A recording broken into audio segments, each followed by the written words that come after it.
Opening statements. Milord, আসামি mobile দেখা ছাড়া কিছুই খেতে চায় না, সারাক্ষণ কার্টুন দেখে এবং গেমস খেলে।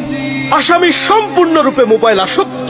Objection milord. Objection overruled, you may proceed. আসামি তার বাবার মোবাইল দেখতে দেখতে হাত থেকে ফেলে ডিসপ্লে ভাঙারও রেকর্ড আছে।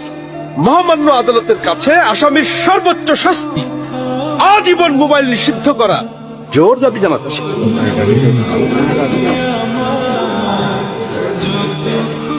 Order, order. আসামি কি কিছু বলতে চায়? হ্যাঁ, আমি ভুল করেছি। আমি অপরাধী। আমি মোবাইল ছাড়া খেতে চাইনি, কিন্তু খেতে চাইনি বলে কেউ গল্প করে আদব করে খাওয়াইনি তো। আমাকে মোবাইল দিয়ে ভুলিয়েছে, আমিও ভুলেছি। এখন মোবাইল ছাড়া খেতে ইচ্ছে করে না। কিন্তু তুমি তো মোবাইলে গেমও খেলো। আমার তো খেলতে ইচ্ছে করে, কেউ তো আমার সাথে খেলে না, খেলতে নিয়েও যায় না। এখন আমি কি করব?